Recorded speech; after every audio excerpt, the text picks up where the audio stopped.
Elimika na Mahasin TV, pata kujua wema wa Uislamu.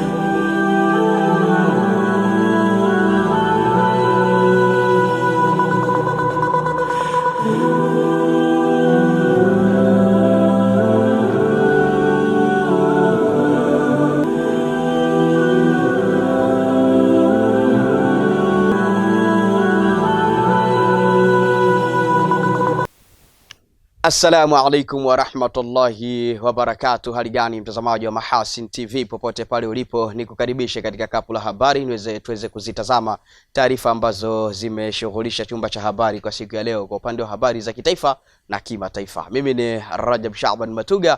Awali ya yote mtazamaji, tuangazie mukhtasari wake. Serikali yasema hakuna zuio lolote kuanza utekelezaji wa mradi wa kuchakata na kusindika gesi asilia kuwa kimiminika LNG wenye thamani ya shilingi trilioni 100. Zaidi ya kilomita 100 za barabara kujengwa katika wilaya ya Wete mkoa wa Kaskazini Pemba. Katika habari za kimataifa, zaidi ya wafanyakazi 1000 kutoa misaada ya kibinadamu wameuawa kote ulimwenguni katika kipindi cha miaka 3 iliyopita.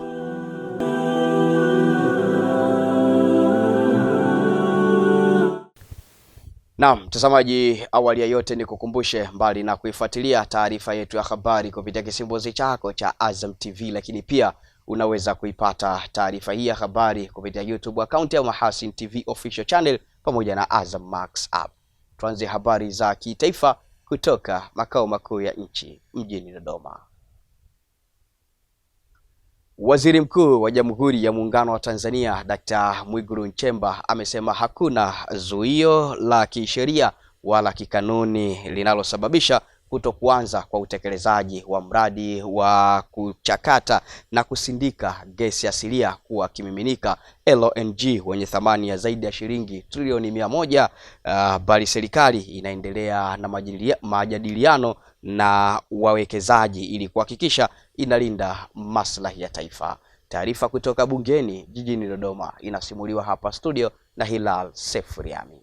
Ametoa kauli hiyo bungeni jijini Dodoma wakati akijibu swali la Arif Premji, mbunge wa Mtwara vijijini, katika kipindi cha maswali ya papo kwa papo kwa waziri mkuu. Mbunge huyo alitaka kujua ni zuio lipi la kisheria au la kisera linalosababisha kutokutekelezwa kwa mradi huo ambao ni kipaumbele cha taifa ulioanza mwaka 2014.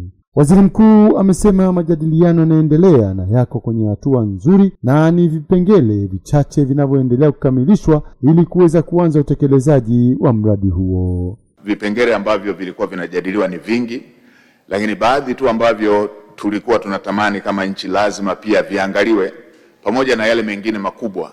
Lakini baadhi ya vipengele vingine ambavyo navyo tuliona tuviangalie ni lazima iwepo angalau 3% ama zaidi ya gesi itakayozalishwa itumike ndani ya nchi.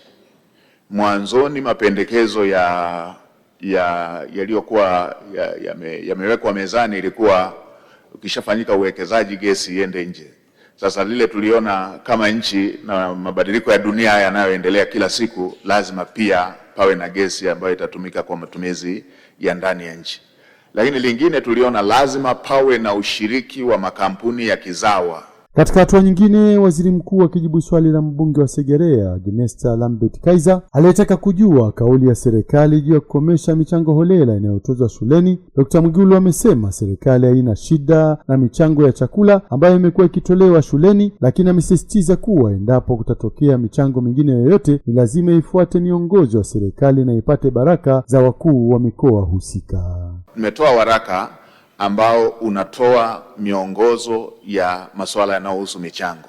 Moja ya michango ambayo tunakubaliana nayo ni endapo tutataka watoto wapate chakula shuleni, tukasema hata wangekuwa nyumbani wangepata chakula anyway. Kwa tukasema hili si jambo linaloleta mzozo, na hata katika baadhi ya shule, hata katika baadhi ya maeneo hawajaona kama ni tatizo. Lakini michango mingine ambayo inapitiliza, tumesema lazima ifuate mwongozo na iwe na ukomo. Kwa hiyo wazo la kuwa na walimu wanajitolea si jambo baya, lakini walimu hawa hawapaswi sasa kuanza kulipwa na wazazi. Nchi yetu haijataka wazazi kuajiri walimu kwa ajili ya watoto wao. Kwa hiyo mamlaka ya serikali za mitaa pale ambapo pana uhitaji huo wajiratibu, watumie mapato ya ndani kuweza kuhakikisha kwamba badala ya kwenda kwenye michango watumie mapato ya ndani kuweza kuhakikisha wanakava masuala ya aina hiyo.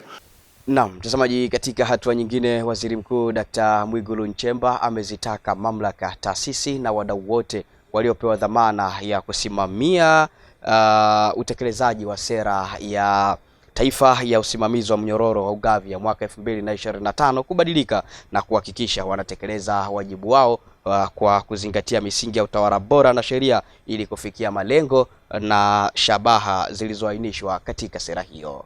Nuhu Stima anakuja na undani wa taarifa hii. Amesema taarifa za ukaguzi za mdhibiti na mkaguzi mkuu wa hesabu za serikali pamoja na mamlaka ya udhibiti wa ununuzi wa umma zinaonyesha kuwa changamoto katika ununuzi wa umma sio sera, sheria wala kanuni, bali ni waliopewa dhamana ya kusimamia sera, sheria, kanuni na taratibu za ununuzi.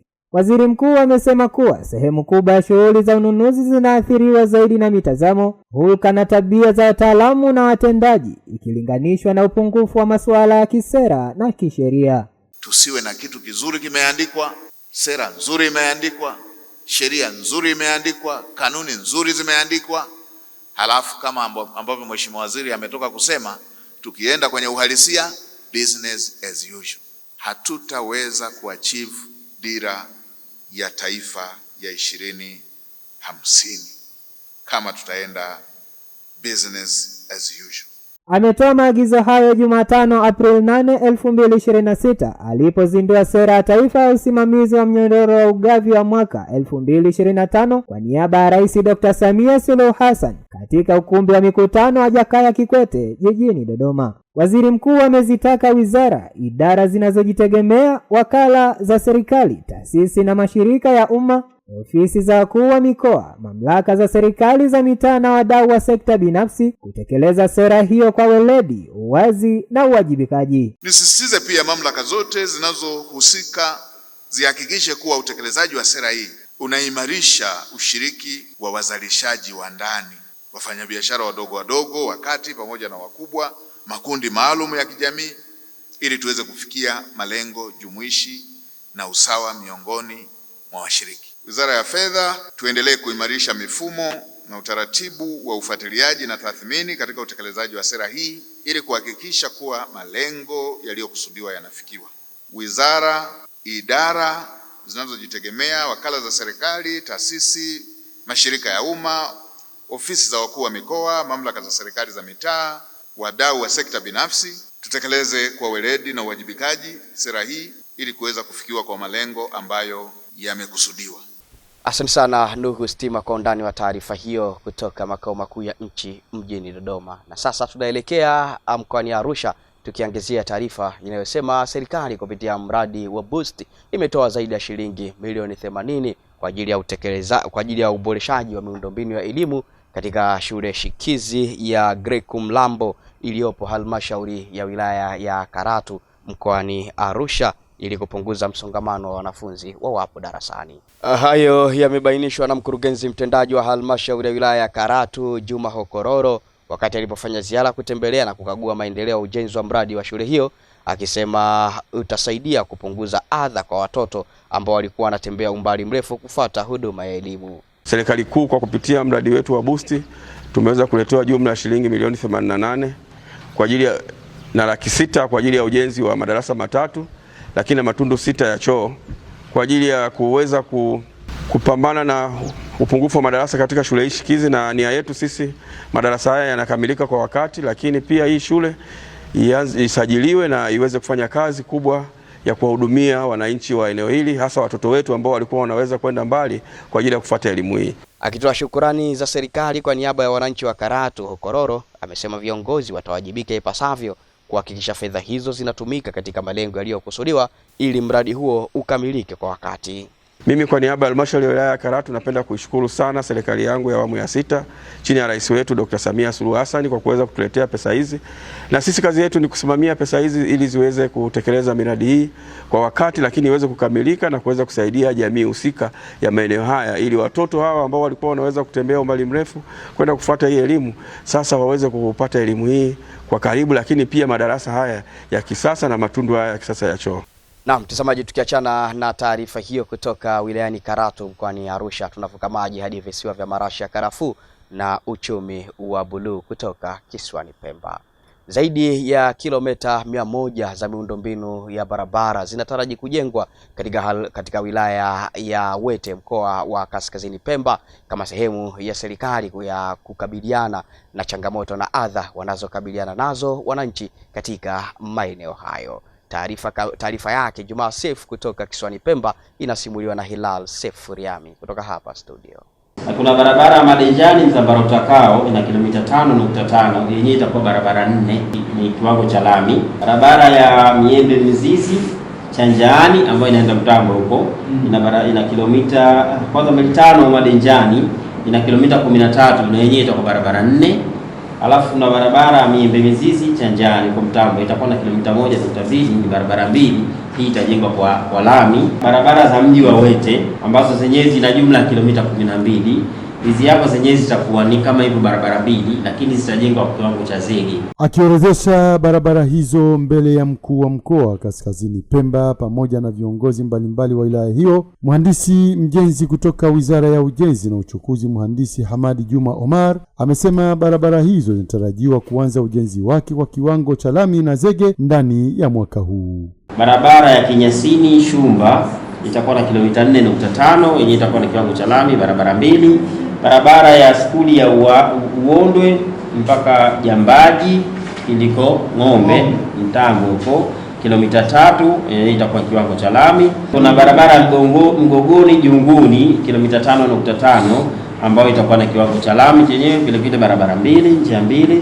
Barabara ya Pandani Mlindo Kiungoni kupitia Kivugo itakuwa na kilomita 6.5, yenyewe itakuwa kiwango cha lami. Mkuu wa mkoa wa Kaskazini Pemba Bi Mgeni Khatibu Yahya amewataka viongozi wa maeneo ambaye atapita ujenzi huo kuhakikisha wanatoa elimu ambayo itasaidia kuondoa kero na changamoto zinazoweza kupelekea kukwama kwa miradi hiyo.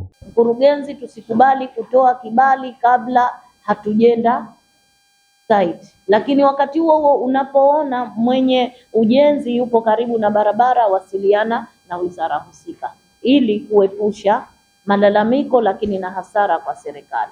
Ambapo tutakubaliana zile barabara ambazo zitaanzwa kwa pamoja, umoja wetu, twendeni tukatoe elimu ili barabara hizi ziweze kujengwa kwa haraka na malalamiko yasitokee katika maeneo yetu. Asante sana Hilal Seif Riami kwa masimulizi ya taarifa yake Jumaa Seif kutoka kisiwani Pemba. Mtazamaji, tunarejea Tanzania bara na tunaelekea huko mkoani Mbeya. Zaidi ya miche 3,000 imepandwa katika chanzo cha maji cha Katalalifu kilichopo kijiji cha Ilolo, kata ya Kwira, wilaya ya Rungwe mkoani Mbeya, ikiwa ni mwendelezo wa zoezi la kupanda miti ili kukabiliana na mabadiliko ya tabia nchi na kulinda vyanzo vya maji. Taarifa kamili kutoka mkoani Mbeya inasimuliwa hapa studio na Zuberi Mgaya. Akiongoza zoezi hilo la upandaji miti, katibu tawala wilaya ya Rungwe Ali Saidi Kiumwa amesema upandaji wa miti katika maeneo mbalimbali ni jukumu la kila mmoja ili kuhakikisha vyanzo vya maji vinalindwa sambamba na kukabiliana na mabadiliko ya tabia nchi. Kila mtu ajihakikishie ana jukumu la kuhakikisha kwamba anapanda miti na anaona kwa namna gani ule mti anaopanda anaulinda kuona moja kwa moja inakuwa ni manufaa kwa watu wengine. Sasa natamani kuona kwamba kila mtu kujiangalia kwa nafasi yake. Afisa kilimo kwa timu yake aliyokuwa nayo, mtendaji wa kijiji, mtendaji wa kata, mwenyekiti wa kijiji na viongozi wengine tuliopo ndani, kwamba hili ni jukumu la kila mtu kwa timu aliyokuwa nayo anaiongoza. Kwa kila mtu akajitathmini kwa timu aliyokuwa nayo ni namna gani nitaweza kuwasisitiza na kuhamasisha kwamba na wao wanaweza kushiriki katika zoezi mbalimbali la upandaji miti. Aidha, Kiumwa ametoa wito kwa wananchi kuhakikisha wanazingatia usafi katika mazingira yao, huku akiwataka viongozi wa taasisi zote zilizopo wilayani humo kusimamia zoezi la upandaji miti ili kufikia lengo la kupanda miti zaidi ya milioni 1.5 katika mwaka huu wa fedha 2025-26. Upandaji miti unaendana na usafi wa mazingira. Kwa hiyo tusiishie tu kupanda miti kwenye vyanzo vya maji tukaishia tukasema kwamba tumeboresha mazingira. Hapana. Usafi kwenye maeneo yetu pia ni jambo la muhimu sana. Haitapendeza kuona kwamba tuna mazingira mazuri, miti mizuri, lakini bado maeneo yetu kule ambapo tunaishi ni machafu. Tuboreshe afya zetu kwa kuzingatia kwanza kuboresha usafi kwenye maeneo ambayo tunaishi, lakini pia tukasisitize taasisi zote, shule za msingi na sekondari na ofisi nyingine zote. Haitapendeza kuona tunatembea katika ofisi ya kata au kijiji hakutakuwa na miti. Hayo ni maelekezo ambayo sisi kama wilaya tunataka tuone namna gani tuweze kuona sisi kama taasisi tunasimamia maelekezo ya Mheshimiwa Rais. Kwa upande wake, mtaalamu wa Ziwa Nyasa amesema chanzo hicho cha maji kwa sasa kinakidhi mahitaji ya matumizi ya wakazi wanaoishi katika maeneo hayo, akibainisha mikakati iliyowekwa ili kulinda chanzo hicho. Chanzo cha maji kinahudumia wananchi wapatao 22,046 ambao wanategemea maji haya kwa matumizi mbalimbali ya manyumbani na shughuli mbalimbali za kijamii. Ukubwa wa eneo la chanzo cha maji kilichohifadhiwa lina ukubwa wa hekta takribani 14.9 ambapo mipaka imeainishwa rasmi ili kuzuia uvamizi wa shughuli zisizoruhusiwa. Chanzo cha maji Katararifu kina uwezo wa kutoa lita 47 kwa sekunde. Kiwango hichi kinakidhi mahitaji ya wananchi kwa sasa. Asante sana Zuberi Mgaya kwa undani wa taarifa hiyo kutoka mkoani Mbeya. Mtazamaji, tunaelekea mkoani Kigoma tukiangazia taarifa inayosema mradi wa maji wa miji 28 unaotekelezwa katika halmashauri ya mji wa Kasulu mkoani Kigoma utakapokamilika unataraji kuongeza kiwango cha upatikanaji wa huduma ya maji katika mji wa Kasulu kutoka 71% za sasa hadi kufikia 95%. Taarifa kutoka mkoani Kigoma inasimuliwa na Nuhu Stima kutoka hapa studio. Akitoa maelekezo juu ya maendeleo ya utekelezaji wa mradi huo uliofikia 60% za utekelezaji wake, msimamizi wa mradi mhandisi Goodluck Solomon amesema kazi nyingi za ujenzi zimeshakamilika. Kiujumla mradi sasa hivi upo 60% ambazo amekabidhiwa mkandarasi anayetekeleza mradi huu, na ameahidi kulingana na hatua za utekelezaji, kwa sababu kiangalia kazi nyingi za ujenzi zimeshakamilika na mkandarasi mpaka sasa hivi kwa hatua ya majaribio. Kwa tuna imani kwamba hadi tarehe hizo ambazo amepewa atakamilisha mradi wetu wa maji. Mradi huo wenye thamani ya zaidi ya shilingi bilioni 35 kukamilika kwake kunatarajia kunufaisha zaidi ya wananchi 100,000 kutoka kata 12 za halmashauri ya mji wa Kasulu mkoani Kigoma na kusaidia kuondoa adha ya upatikanaji wa maji safi na salama, hususan tatizo la maji yenye rangi ambayo kwa muda mrefu yamekuwa changamoto kwa wakazi wa halmashauri hiyo. Kwa sasa hivi mfano upatikanaji wa huduma ya maji tuko 71%. Tunategemea baada ya ukamilishaji wa mradi huu tutafika hadi zaidi ya 95%, ambalo ndio lengo kuu la serikali la upatikanaji wa huduma ya maji. Master plan ya mradi ni kata 12 ambazo zinapatikana katika halmashauri ya mji wa Kasulu, ambazo mpaka mradi utakapokamilika utaweza kunufaisha wakazi wapatao 187,434. Mhandisi wa mitambo kampuni ya mkandarasi anayetekeleza mradi huo ambao awali ulipangwa kukamilika mwezi Oktoba mwaka jana 2025 amesema kazi muhimu za ujenzi zimekamilika na kilichobakia ni hatua ya umaliziaji sambamba na usambazaji wa mabomba kuelekea kwenye matanki yaliyopo katika maeneo ya kutolea huduma. Here, water treatment plant. This is WTP is 15 ml capacity. Ni so we are taking from water from mradi wa maji water treatment plant Kasulu wenye capacity ya 16 million lita kwa siku, na umegawanyika. Tutakuwa na intake ambayo tunachukua kwenye mto Luchugi yenye uwezo wa kutupatia maji milioni lita 16 kwa siku. Kwa ujenzi intake almost tayari kila kitu, imebaki tu ni upande wa mechanical work. So our motive is, so we will finish this project on July compulsory. Asante sana Nuhu Stima kwa undani wa taarifa hiyo kutoka mkoani Kigoma. Na mtazamaji, kwa taarifa hiyo tunatoka kanda ya magharibi, inatufanya tutoke kanda ya magharibi na kurejea kanda ya ziwa kutoka huko mkoani Mara. Wakala wa nishati vijijini REA umemaliza kufanya tathmini katika mitaa zaidi ya 39 kwenye jimbo la Bunda mjini mkoani Mara, kukagua maeneo yenye changamoto ya upatikanaji wa huduma ya nishati ya umeme kufuatia ombi lililotolewa na mbunge wa jimbo hilo Esther Bulaya kwa Wizara ya Nishati. Taarifa kutoka mkoani Mara inasimuliwa na Zuberi Mgaya kutoka hapa studio. Mheshimiwa Esther Bulaya alileta maombi yake kupitia kwa waziri wetu wa nishati, ambaye alimweleza mkurugenzi mkuu wa wakala wa nishati vijijini kwamba kuna mahitaji pale kwenye jimbo la Bunda ambayo hayajakaa vizuri ya umeme. Kwa hiyo akapendekeza tuje tuangalie kama wataalamu, alafu tuweze kumshauri. Baada ya kuhitimishwa kwa tathmini hiyo, wataalamu wa wakala nishati vijijini REA kutoka makao makuu Dodoma wamekutana na viongozi wa serikali, dini na chama, ambapo pamoja na kuahidi kufanyia kazi changamoto zilizobainika, wamehimiza wananchi kuunganisha huduma hiyo pale watakapofikiwa. Waambieni wananchi wenu watakapopata ule umeme, yani huduma umeme imefika, basi wajitahidi kuunganishiwa ile umeme. Kuna baadhi ya maeneo tumepita, nasikitika kusema kwamba tumekuta kwamba kuna nguzo ya umeme iko hapa, lakini nyumba jirani haina umeme. Sasa inaikatisha serikali tamaa kwamba umeme ni gharama kubwa sana. Kupeleka miundombinu ya umeme kwa kilomita chache hizi sio chini ya milioni karibia 200. Sasa unakuta serikali inaingilia, inatoa pesa nyingi sana. Sasa inapokuletea umeme, inatarajia mwananchi wake ajiunge na ule umeme ili aweze kuutumia. Ombi la wananchi kupitia kwa wawakilishi wao ni kuitaka REA kuchukua hatua za haraka kuhakikisha wananchi wanaondokana na adha zinazowakabili juu ya ukosefu wa nishati ya umeme, kwa sababu ni lengo la serikali kuhakikisha kwamba wananchi wote wanapata huduma ya umeme. Na sisi kama halmashauri tunasema tunashukuru sana, kwa sababu sasa tunakwenda kutimiza ile kiu na adhima ya wananchi wetu ambayo walikuwa wanahitaji kwa muda mrefu. Niombe basi, kwa sababu wananchi wamekwisha kuona mkipita huko, tunaomba muende mkachukue hatua za haraka na mapema iwezekanavyo kadri bajeti itakavyoruhusu, ili watu wale sasa waondokane na adha ile na tuendelee kuwahudumia wananchi wetu wakiwa katika mwangaza mzuri.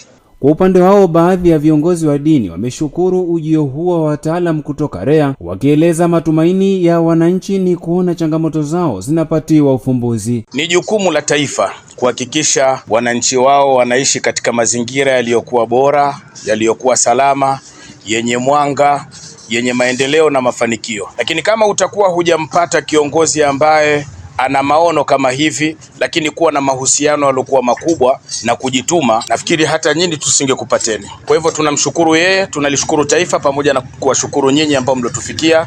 Ukizimika umeme ndio utajua umuhimu wa umeme. Kama unautumia unaona ni kawaida tu, lakini ukizimika huko katikati ya wageni kama hawa, alafu ukafanya ndio utajua umuhimu wa umeme, na utaheshimu sana mambo ya umeme wanapokuwa wanaelekeza usifanye hivi, ufanye hivi. Jambo mnalolifanya ni jema, ni kung'arisha mji wa Bunda kama alivyosema kiongozi wa TANESCO.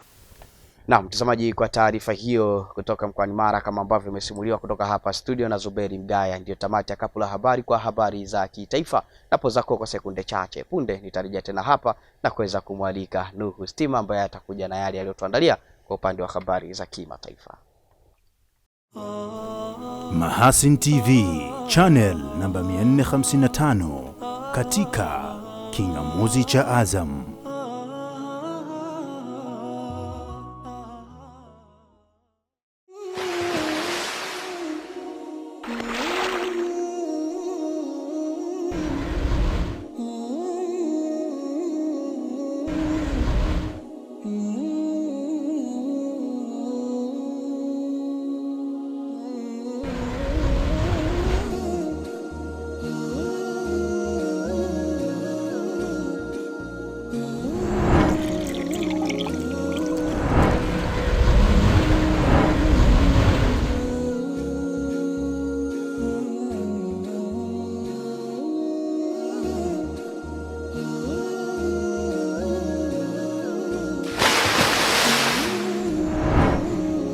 Kunywa maji safi na salama ya uhai. Bidhaa bora ya Bakhresa.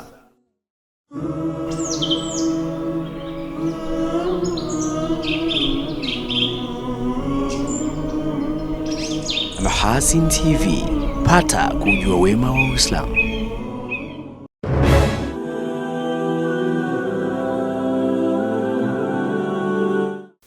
Asante sana mtazamaji kwa kuendelea kuwa nami ndani ya Kapu la Habari, na shukrani sana kwa kuendelea kuichagua Mahasin TV, pata kujua wema wa Uislamu. Na sasa ni wakati wake Nuhu Stima kwa upande wa habari za kimataifa.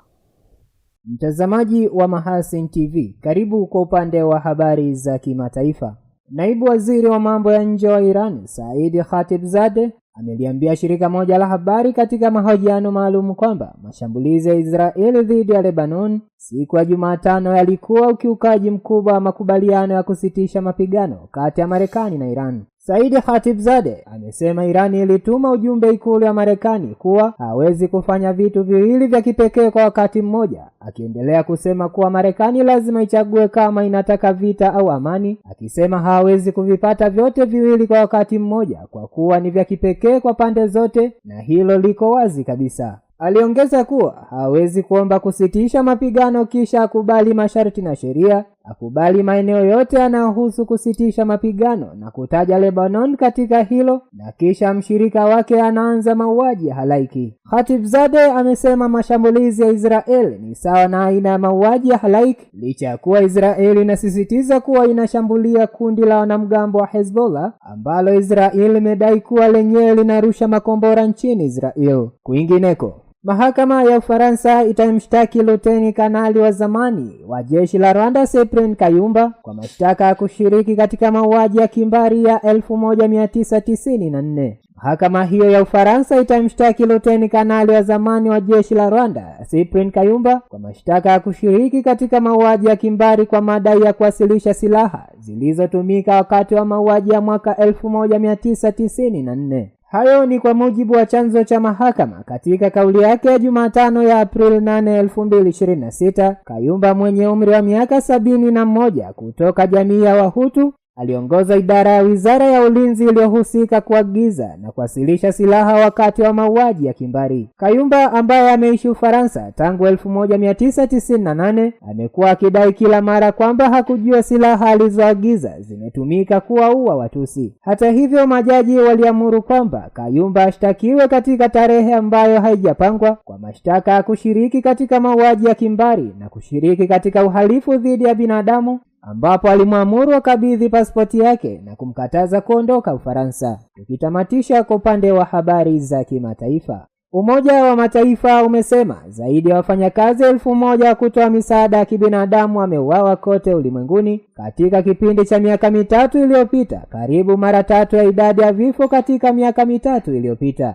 Mkuu wa kuratibu misaada ya kibinadamu wa Umoja wa Mataifa Tom Fletcher aliliambia Baraza la Usalama la Umoja wa Mataifa Jumatano ya Aprili 8, 2026 kwamba ongezeko hilo halikutokea kwa bahati mbaya bali ni kutokana na kusambaratika kwa ulinzi. Fletcher alisema kati ya wafanyakazi zaidi ya 1010 wa kibinadamu waliouawa kuanzia 2023 hadi 2025, zaidi ya 560 waliuawa Gaza na Ukingo wa Magharibi, 130 nchini Sudan, 60 nchini Sudani Kusini, 25 nchini Ukraine na 25 nchini Kongo. Baraza la Usalama lilikuwa likikutana kuhusu azimio lililopitishwa Mei 2024 ambalo lililaani vikali mashambulizi dhidi ya wafanyakazi wa kutoa misaada ya kibinadamu na wafanyakazi wa Umoja wa Mataifa na kuwataka wapiganaji wote kuwalinda kwa mujibu wa sheria za kimataifa. Na huu ndio mwisho wa habari za kimataifa kutoka Mahasin TV. Msomaji wako ni mimi Nuhu Qasim Stima.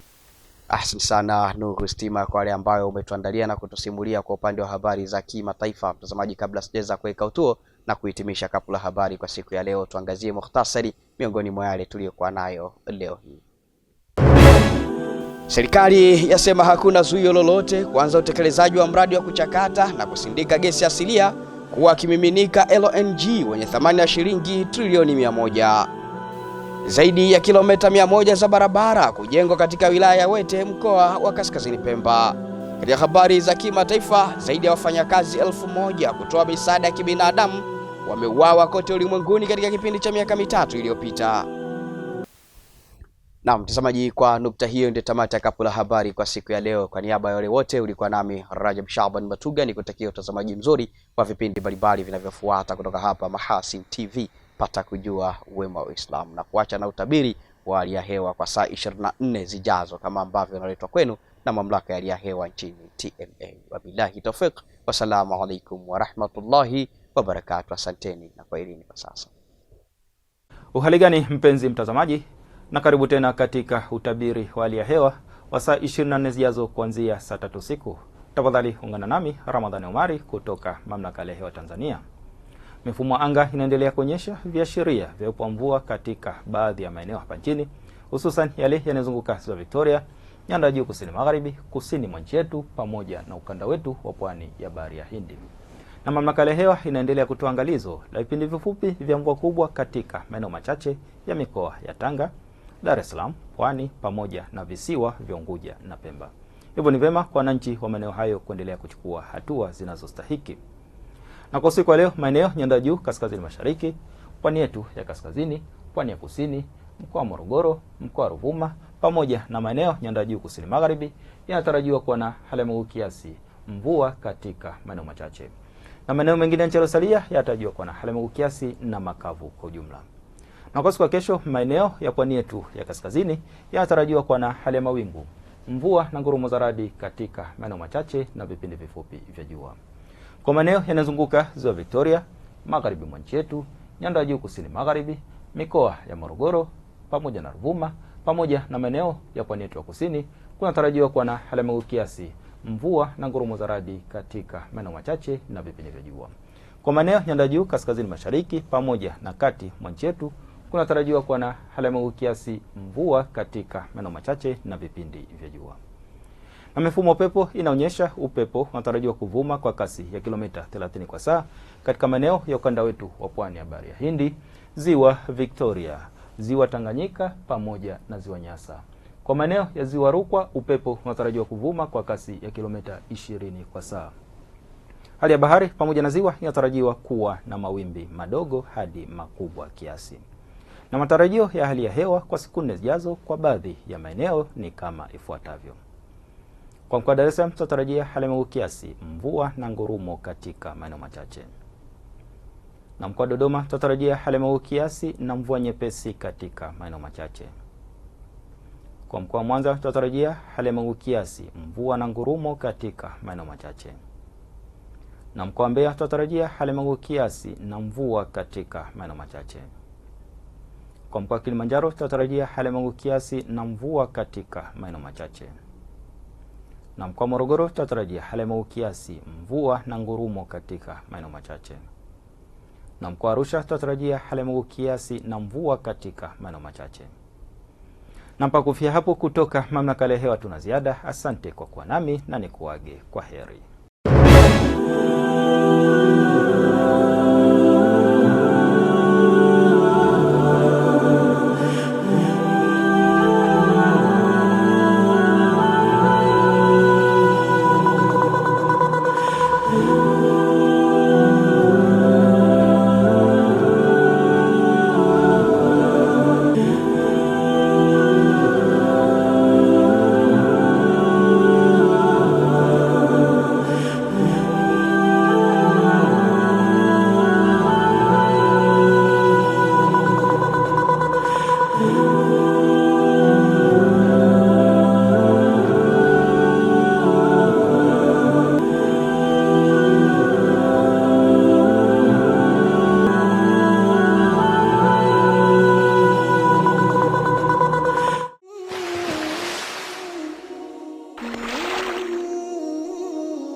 Kunywa maji safi na salama ya uhai.